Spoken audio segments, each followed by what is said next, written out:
Tanımaq olmur, seçmək olmur.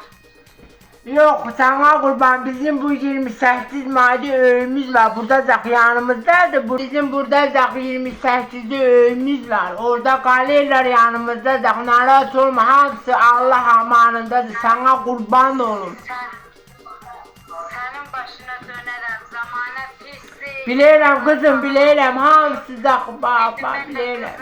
Hamısı öyle bilirəm. Mən də deyirəm, yəni görüm deyirəm ki, yəni qızımızı kim qaçırdı, hansı oğlan qaçırdı, nəçidir, haralıdır, nə ilə məşğuldur, işi nə, məsləyi nə, gücü nə. Oğlan özü burada bu sahil metrosu yakınlığında da günü 50 manata fəhlə işləyir. O nə də hancalı. Ay sana kurban olsun. O Navastroyka nədir hancalı o dəmir vururlar. Daş harda istəyirsən açam anam. Beton zavodda. Hə, bəni istəməlidir. Bəs ailə nədir qızım? Bəs qızım ailə nədir? Analarına baxmamalıdır. Bəs nə də bu qız? Analarına baxmamalıdır. Bu kıza da bakıyorum Allah'ın öyle güzel kız sabah tezine kalkıyorum öpüyorum Allah bunu ömür versin Allah ister can sağlıksın ay sana kurban. Aferin buraya gelin. He, Danışın bir. ne diyor? Ha, eşdim. Akşamı şehir olsun ha kızım, ne diyorsun? Əlif salam. Ha kızım, narahat olmayın bizim öydədirlər hansıca, yaxşad istəyirdədirlər, yatışırlar. Sabah dedim, mən demişəm fazla, demişəm, ay oxula bura, bax bu ailə məsələsi uşaq oyuncağı deyil.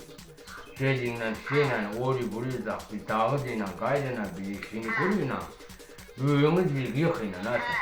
Hə, ona buna baxınca, ata, özünə baxınca, hə, yox, oğul yaxşıdır, pis deyil, sabah tezdən durur, işinizə, qaylı paltarını yığır, gedir, öyə gəlir. Yəni, pis deyil, dana. Biraz anası mənə baxın, biraz anası, biraz nazqaz edir, o da düzələ çedir. Ayağının başına Haycan, yeraq. yeraq sən eləmi? Atan zarı, bəs bir mənim qızımız da yeraq alıb, amma sizin türlüzdə kəndinədir. İndi gör nə deyirəm, eşitsən məni? Haycan. Danışın, indi gör, bəs indi haçan biz gələşdirək bir. Bax, tezdən neçədə gələ bilirsiniz də buraya? 28-də qalıyorduk, bu 45 ildir burada qalıyordum. İkinci metro çıxırsan, orada mənə zəng eləyirlər səni qarşılayırım.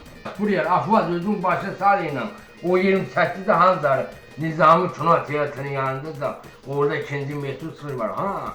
O başı sarı, qonumdur nədir, onu atıyla buraya gəlsin o.